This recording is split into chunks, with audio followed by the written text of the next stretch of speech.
டே 15 பிரேக்ஃபாஸ்ட்டுக்கு ஒரு பவுல் ஃபுல்லா ஃப்ரூட்ஸ் எடுத்துக்கிட்டேன். கூடவே கொஞ்சமா நட்ஸ், அதுக்கப்புறமா வந்து ரெட் அவல் வந்து தாளிச்சு எடுத்துக்கிட்டேன். பிரேக்ஃபாஸ்ட் முடிச்சுட்டு நான் வந்து என்னோட ஹெர்பல் டீ எடுத்துக்கிட்டேன். நான் வந்து மொத்தம் 4 டைப் ஆஃப் ஹெர்பல் டீ வந்து யூஸ் பண்ணிட்டு இருக்கேன்.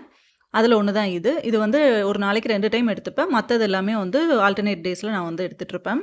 இந்த டீய குடிச்சு முடிச்சுட்டு நான் வந்து லஞ்சுக்கான வேலையெல்லாம் ஸ்டார்ட் பண்ணிட்டேன். இன்னைக்கு வந்து அவரைக்கா வந்து ஃப்ரெஷ்ஷா இருந்துச்சு. ஸோ அத வச்சு சாம்பார் பண்ணிடலாம் அப்படின்னு தான் ரெடி பண்ணிட்டு இருந்தேன். இன்னைக்கு ஒர்க் அவுட் பார்த்தீங்கன்னா, நான் வந்து 30 மினிட்ஸ்க்கு கார்டியோ ஒர்க் அவுட் பண்ணேன். அதுக்கப்புறமா ஒரு 20 மினிட்ஸ்க்கு வாக் பண்ணேன். நம்ம என்னதான் ஒர்க் அவுட் டயட்ல கரெக்ட்டா இருந்தாலும், தண்ணி கரெக்ட்டா குடிக்கலன்னா நமக்கு வந்து ரிசல்ட் இருக்காது. அந்த விஷயத்துல நான் வந்து ரொம்பவே மிஸ்டேக் பண்றேன். கடந்த 1 வாரமா நான் வந்து ஒழுங்காவே தண்ணி குடிக்கல. இந்த மழை டைமா இருக்கிறனால தண்ணி குடிக்கவே தோண மாட்டேங்குது. இனிமேலாச்சும் அத வந்து கரெக்ட் பண்ணிக்கணும் அப்படின்னு நெனைக்கிறேன். டின்னருமே இனிமே எப்பயுமே வந்துட்டு ஃப்ரூட்ஸ் இல்ல சாலட் மாதிரி தான் எடுத்துக்கலாம் அப்படின்னு சொல்லிட்டு யோசிச்சுட்டு இருந்தேன். ஸோ இன்னைக்கு வந்து பைனாப்பிள் தான் எடுத்துக்கிட்டேன். இன்னைக்கு என்னோட வெயிட் எவ்வளோ இருக்குன்னு செக் பண்ணிடலாம். முந்தின நாள் நைட் வந்து லேட் நைட் சாப்பிட்டு உடனே தூங்கியாச்சு. ஸோ வெயிட் வந்து சடனா வந்து 1/2 kg இன்க்ரீஸ் ஆயிருக்கு. நாளைக்கு எப்படி இருக்குன்னு பார்க்கலாம். பை.